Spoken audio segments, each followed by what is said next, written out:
Greetings, everyone. Hello, bonjour, tout le monde. I want to thank you all for joining us on the traditional territory of Kwanlindun First Nation and Ta'an Quechin Council in this building, which is the headquarters of the Council of Yukon First Nations. And my name is Dr. Brendan Hanley. I'm the Member of Parliament for Yukon. And I'm really pleased to be with you here today for this important announcement with the intention of helping to prevent family violence here in Yukon and beyond. I'd really like to extend a big thank you to our hosts today, the Council of Yukon First Nations. A special thank you to Grand Chief Peter Johnston and Executive Director Shadelle Chambers, who you will hear from shortly. And I'm also proud to welcome my colleague, Dr. Carolyn Bennett, Minister of Mental Health and Addictions, Associate Minister of Health. And Minister Bennett was first elected to the House a little before I was elected in 1997 after working as a family physician and assistant professor in the Department of Family and Community Medicine at the University of Toronto. And many of you will know her best as the former Minister of Crown Indigenous Relations and someone who has always been a passionate advocate for reconciliation and progress on reconciliation with First Nation, Inuit, and Métis people around the country. Minister Bennett has spent much of her medical and political career working to improve the health of Canadians by focusing on the social determinants of health. And I don't know that I've had a conversation with Minister Bennett without somehow going into all of the social factors, such as income, housing, and education that help determine one's overall well-being. As a fellow public health physician, I think we certainly connect strongly on that. Safety from violence, of course, is an important social determinant of health. And that's what brings us here today. So after we've heard from all of our speakers, we're going to do a bit of a chain of introductions here. There'll be a media question and answer session, and any media wishing to ask a question, please raise your hand either in the room or on Zoom for those of you tuning in remotely. So on that note, I'd like to invite Minister Bennett to come and speak.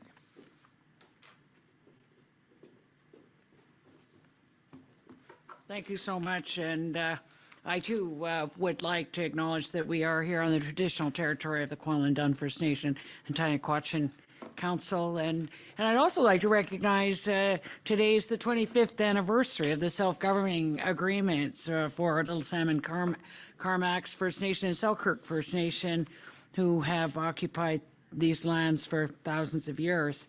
I want to thank Grand Chief Peter Johnston and the Council of First Nations of Yukon First Nations for welcoming us here, for hosting us here, but also for your initiatives in terms of your people. And it was good to have a catch up in the meeting before and to learn about the vision and values and how the important work that you are doing to help the most vulnerable people within the Yukon First Nations, but also the crisis intervention health services that they need here in Yukon.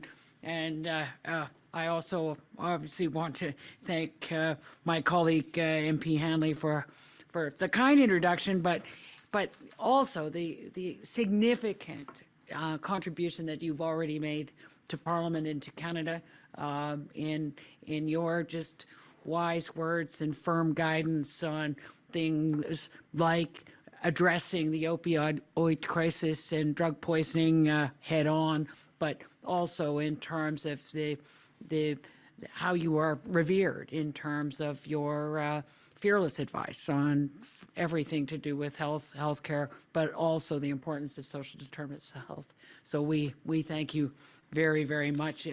Your contribution just can't be overstated. So, nous sommes ici aujourd'hui pour parler d'un enjeu qui affecte beaucoup trop de gens mettant leur santé, bien-être et même leur santé en péril.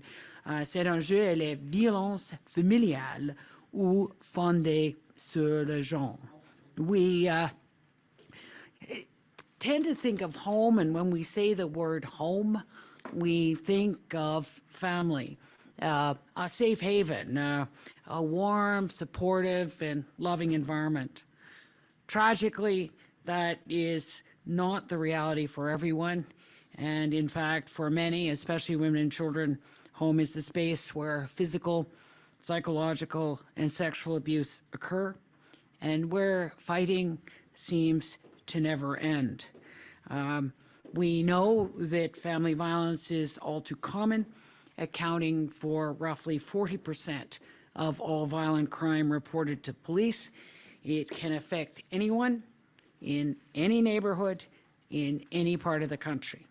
En même temps, nous savons que les familles qui sont susceptibles de subir certaines sources de stress sont aussi plus à risque que d'autres. We know that the COVID-19 pandemic has been and continues to be one of those stressors. The emotional stress, economic impacts, and isolation of the pandemic have tragically amplified both the risk and the impacts of family violence. Living with this kind of instability and social disruption can have serious mental health consequences, including depression, PTSD, substance use disorders, and even suicide, an issue people here in Northern Canada and the Yukon have had to contend with even prior to the pandemic.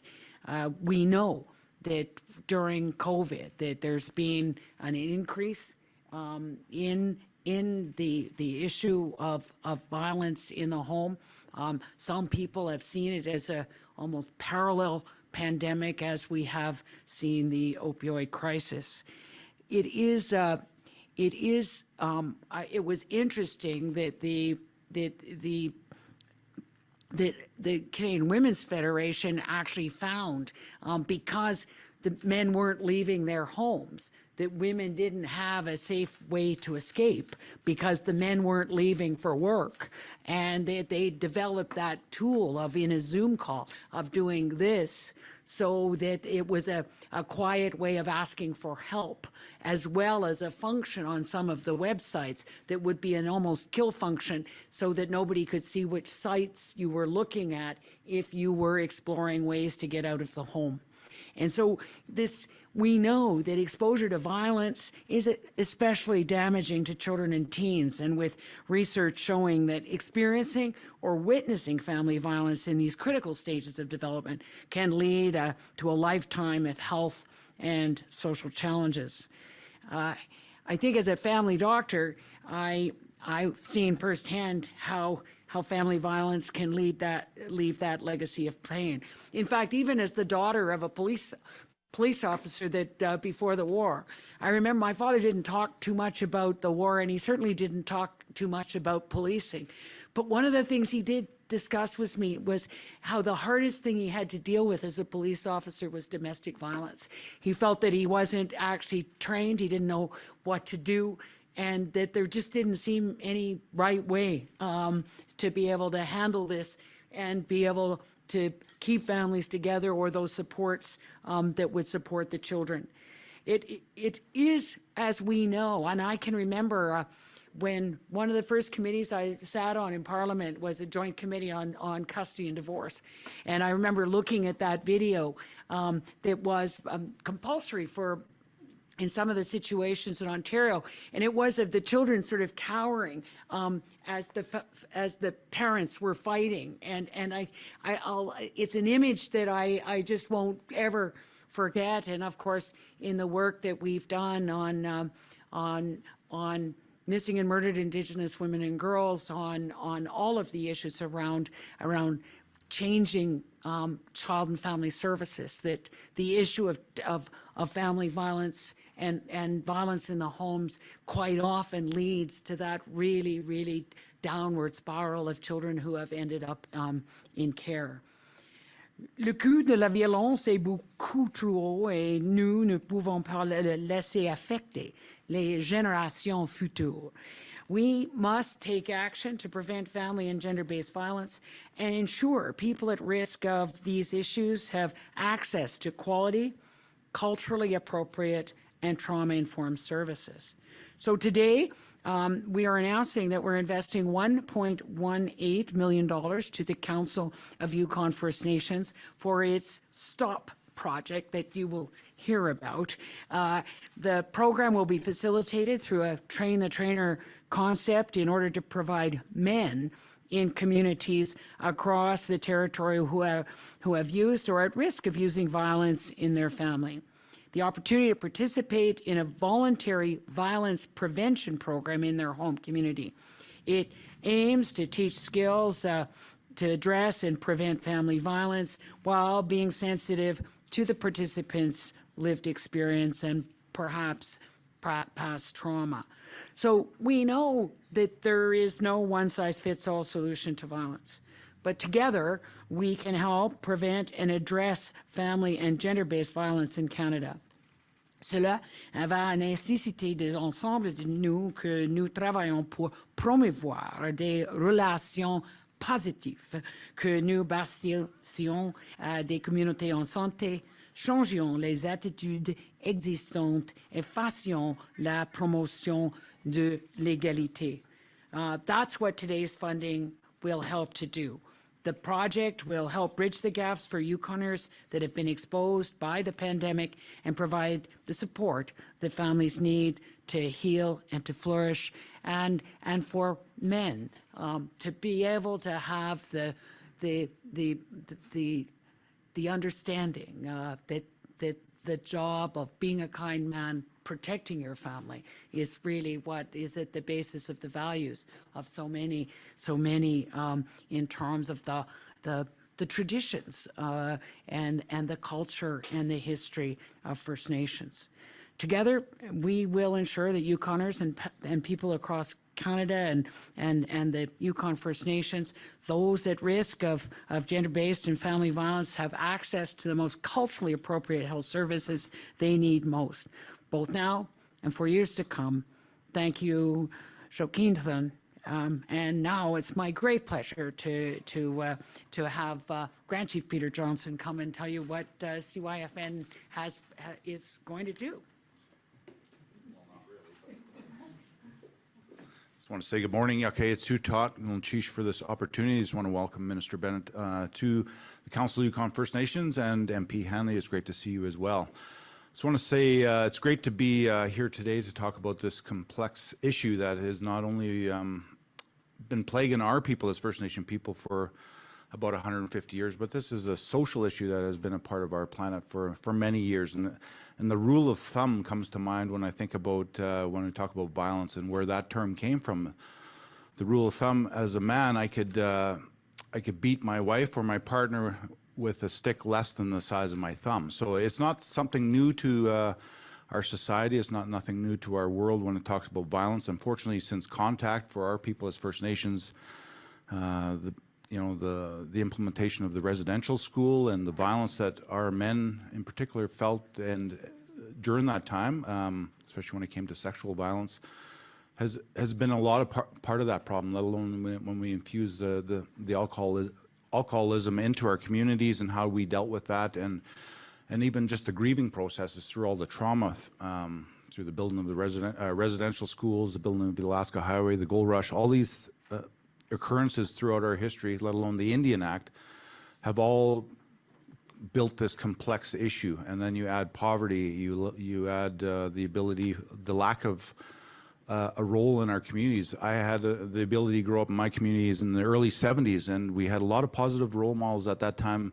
that were older gentlemen. And unfortunately, just in regards to how the family dynamic and having love and kindness and that support and the desperate need for not only our language and our culture, a lot of this most important part of being a man and being able to be you know, those roles and responsibilities being passed down from your grandfather, from your father, from your uncles had been severed along the way. So it's important for us now, as obviously as community, and when we talk about building healthy communities, and when we talk about MMIWG and how we can support, we do need to have an element for men to not only have that opportunity to heal, to grieve, to move on, but also to see where their role can be played. And a lot of it comes down to employment, a lot of it comes down to housing, a lot of it comes down to how they interact in the community. And as I mentioned, I grew up in a small community in Teslin, and you know, we struggle with a lot of that, how our men are involved in the community and where their role is, and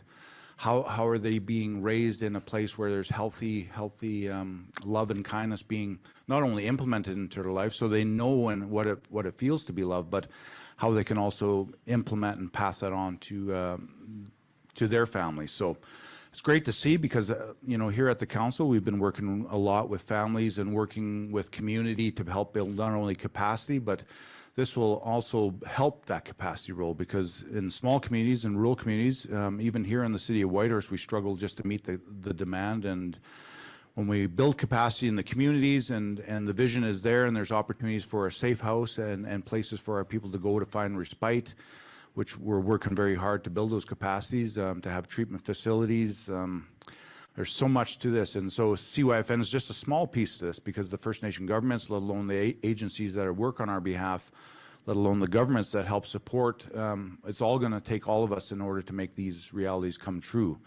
However, since self-government has come to fruition here, and we are celebrating, as mentioned by the minister, you know, 25 years for Little Salmon, Carmacks First Nation and the Selkirk First Nation and others, you know, we've now are building the capacity through proper governance structures that are not only culturally relevant, but also speak to who we are through our traditional values. And our strongest traditional value, and I can only speak to my values in the Tlingit culture, is respect. And once we get back to those places where we not only have respect for ourselves, but also respect for everyone around us, we'll now begin to see the benefits of having, you know, not only restorative justice, but unfortunately right now, for me in a violence prevention program, for me as a First Nation male, the only other place I can go short of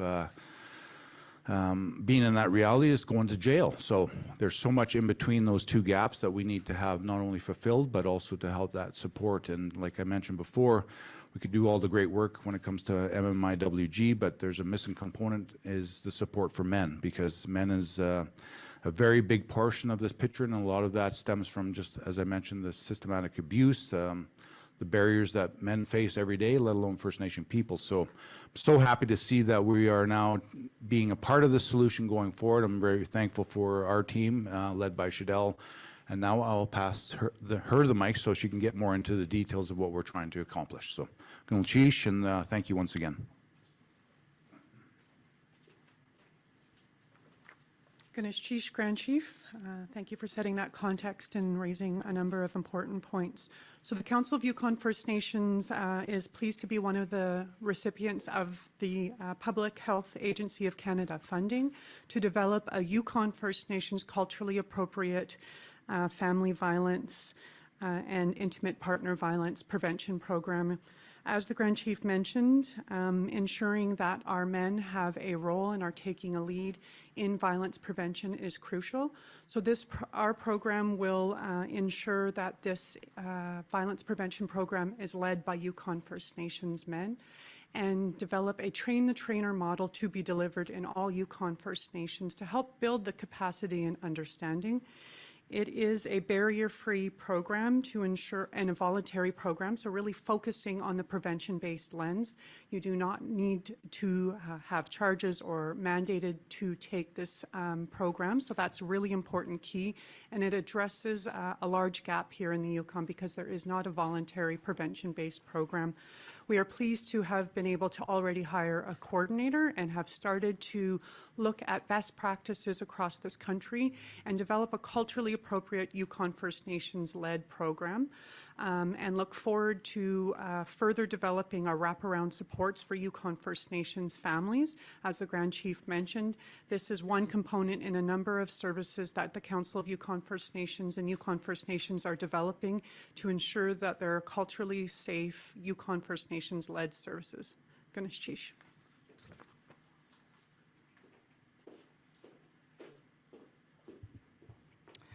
Thank you, Minister and Grand Chief and Shadelle. My name is Elaine Krichenko, and I am with Media Relations.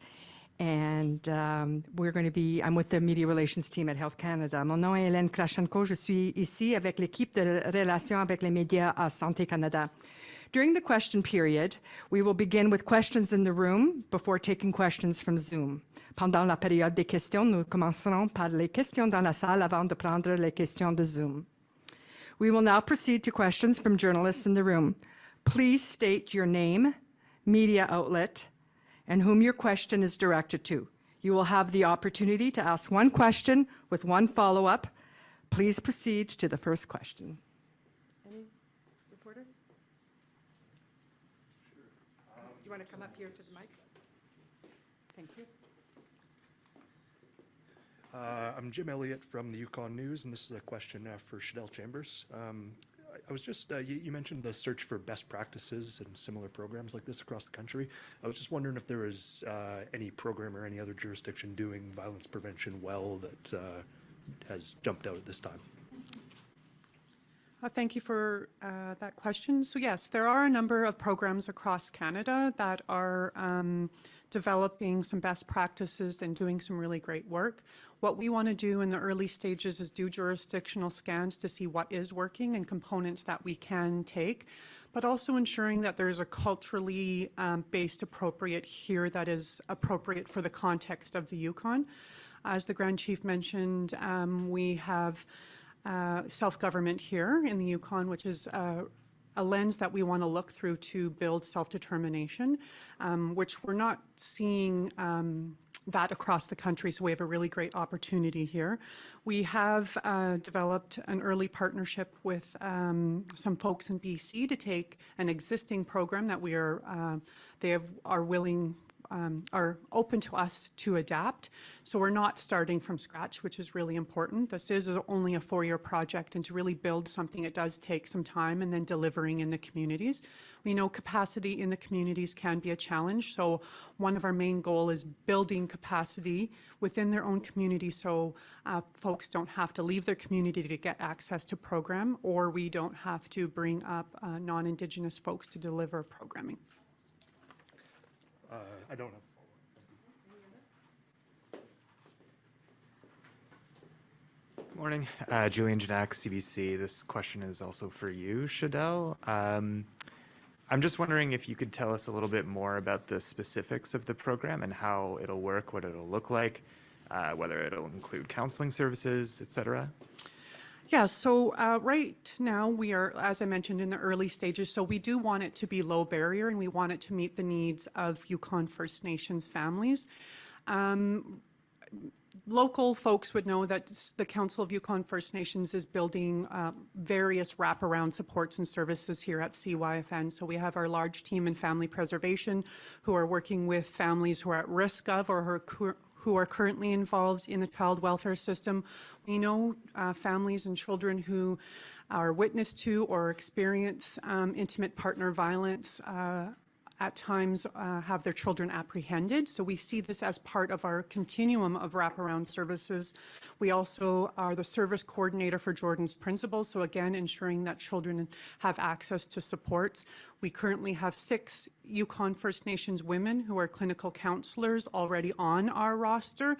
So we see this program as a way to get into the communities, tap into that group of men, as the Grand Chief mentioned, who sometimes don't always have the supports that they need, who at times don't always ask for help. So this is really, again, as I mentioned, part of our continuum of services. Early stages in our early research and our building our proposal was really looking for low barrier peer mentorship with men as well, men delivering service, Yukon First Nations men delivering services to Yukon First Nations men in the communities. Again, really builds the confidence of our people and the capacity. And so over the next little bit, we'll look at what the program will be once we engage with Yukon First Nations men too. That's really important to hear from them about what sort of supports and services they need and what are some of those root causes for why we are seeing intimate partner violence happening here in the Yukon.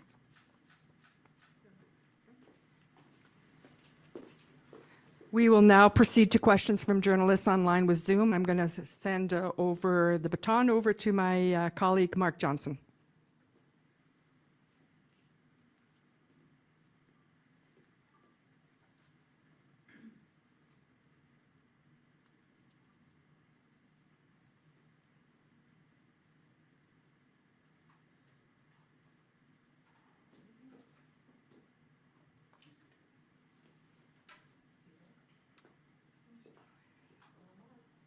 Mark, are you online?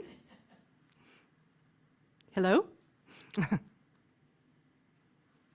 Are there any questions over Zoom?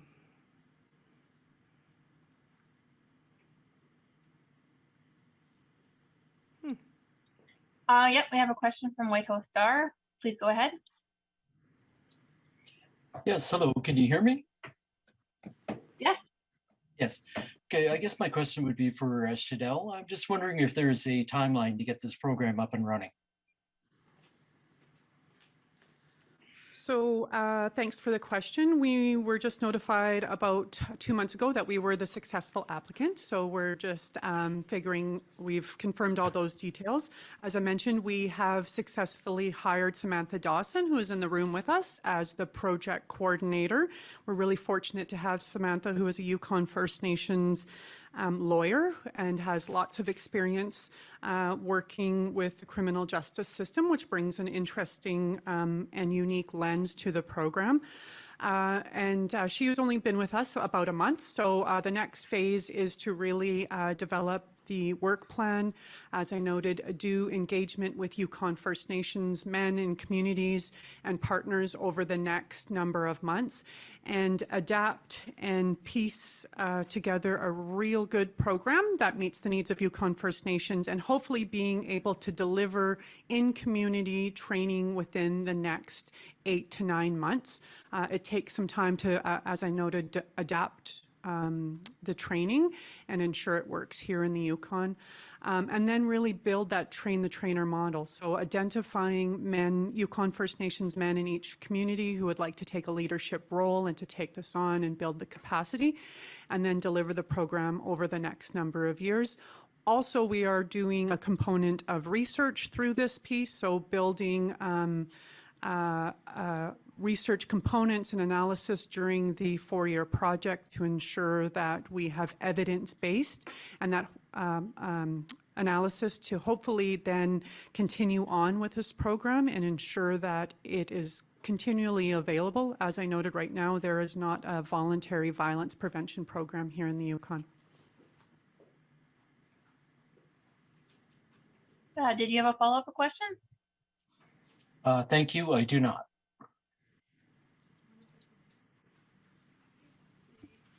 It's Carolyn Bennett here. I just wanted to follow up on what Grand Chief Peter Johnston said about residential schools and trauma and child abuse.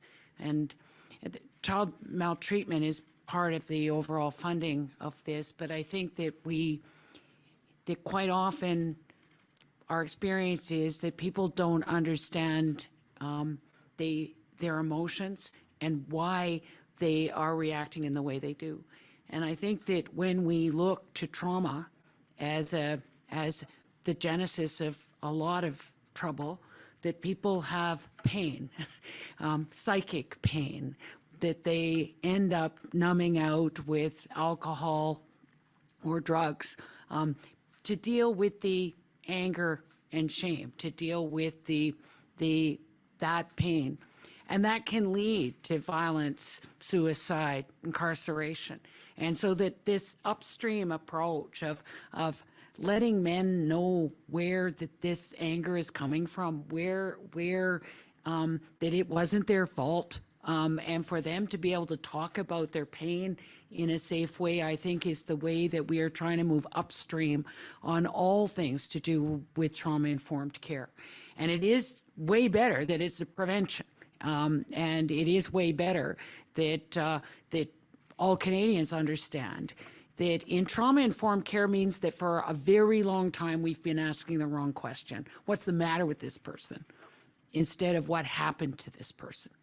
And so I think that in the intergenerational trauma, in all of those, that we have to get all of us to understand that trauma-informed does not mean a paramedic's pouch or a special unit in an emergency department. Trauma is what has happened in intergenerational ways, but also is about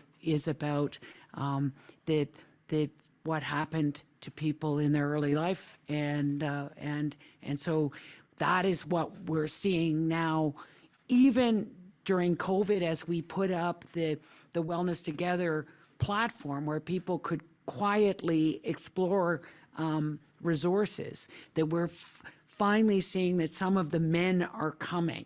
The young boys are coming in a way that with dignity and without stigma, to be able to go to an online platform. So we as the federal government are trying to amplify what's happening on the ground with these other low barrier approaches.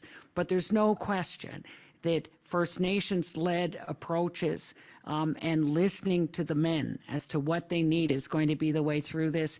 And I think that the feminist community learned a long time ago, women aren't going to be able to fix this on their own, and that we need excellent partnerships with men and boys and with programs that they know and will work for them. And that's why I think that the approach here at the Council of Yukon First Nations is so important in doing that work and listening as they design the program.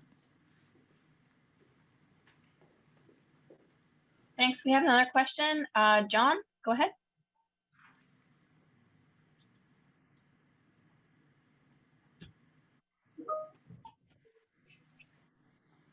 Hello?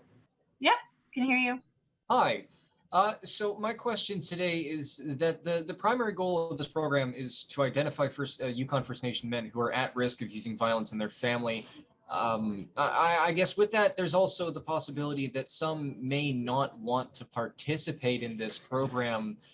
Is there any form of plan or I guess, is this something that's been looked at and considered to find a solution around that? Because violence isn't necessarily acceptable in families, and some people don't necessarily know any other way around it and think that things are okay.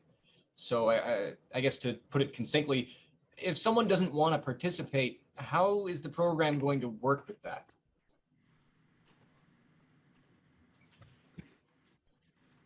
Our program is actually trying to address two different streams. So one, as mentioned by Minister Bennett, is really focusing on the prevention.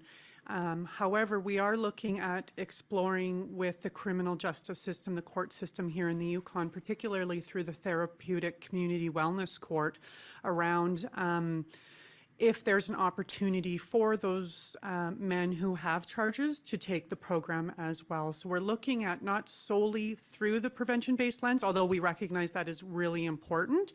We are looking at partnerships with men who have existing charges, who may have already are involved in the criminal justice system or the family domestic violence courts, around how we can also ensure that they have access to the programs. We can't force anybody to do anything, but I think what we also want to do is create public awareness, create space for people to feel safe to have these difficult conversations. As the Grand Chief mentioned, men have traditionally always had an important role in supporting community, ensuring their family is safe and protected, and really building that through a culturally appropriate lens. I'm not sure we're even going to call this a violence prevention program. What is a more appropriate, culturally appropriate term where people might feel more comfortable attending? Maybe it's a circle in their community, and we're teaching components and understanding around the root causes of violence. Where did, traditionally violence wasn't as prevalent within our communities. And we know that many times families end up getting back together because there are children in the relationship. And so we have to heal that harm through a restorative lens. So really looking at a number of streams in terms of being able to access folks who want to learn more about violence and understand that. Any follow-up, John? No, thank you. Okay, Elaine, we don't have any more questions on the Zoom, so back over to you to wrap up. Thank you very much. Well, that concludes today's event. Thank you all for joining us today. Thank you. Merci.